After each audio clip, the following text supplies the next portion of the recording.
I was shocked to discover that when I was penniless and homeless, all the friends, lovers, and relatives around me abandoned me. No one was willing to help me, and I could only sleep on park benches. Just when I thought I would never find a friend, I saw a homeless man bullying a little girl. Seeing this situation, I didn't hesitate to step forward and chase the homeless man away. The little girl and her mother thanked me by offering me bread. They noticed from my clothes that I didn't look like a homeless person, so I told them about my situation. I explained that the reason I had become homeless was because I had agreed to my grandfather's task, to find a real friend while penniless in order to inherit my grandfather's massive fortune. After hearing my explanation, the little girl immediately said she was willing to be my friend. Hearing this, I felt deeply moved. I immediately brought the little girl to meet my grandfather's assistant, Mike. When Mike asked the little girl if she was my friend, she didn't hesitate and immediately said I was her best friend. Just like that, I completed my grandfather's task.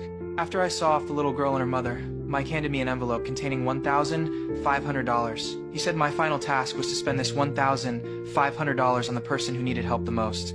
Hearing this task, I immediately thought of that homeless man. I took out $100 to give to the homeless man, but then I discovered he had stolen a bag.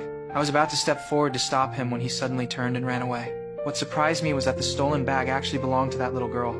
Using the hospital medical records I found in the bag, I tracked down the little girl. But when I arrived at the hospital, I discovered that the little girl had cancer. This shocked me deeply. To avoid upsetting the little girl, I chose to quietly leave. Just as I was about to leave the hospital, I found the assistant Mike had arranged. I gave him the only $1,500 I had and asked him to give it to the hospital on my behalf. Then I immediately went to find Mike. I just wanted to complete the task as quickly as possible to get the inheritance so I could help the little girl with her treatment. But this time, Mike gave me a simple task.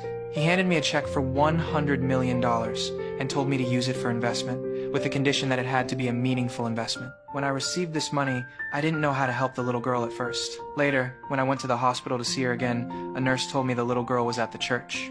When I found the little girl, she asked me if I knew about her condition. I didn't answer when I heard this. The little girl told me that she actually wasn't afraid of death, but what she feared most was separation, because if she left this world, her mother would be all alone. She asked me if I could help take care of her mother. Hearing this request, I agreed without hesitation. But the little girl told me she hoped I would take care of her mother for the rest of her life. Hearing this, I was stunned. I never expected these words to come from a 6-year-old girl. To put her mind at ease, I finally agreed and promised to take care of her mother for life. After hearing this, the little girl hugged me and cried. At that moment, I realized what project I should invest in. The next day, I brought the little girl's mother to meet Mike and the investors. I introduced my project to them, establishing a children's specialty hospital.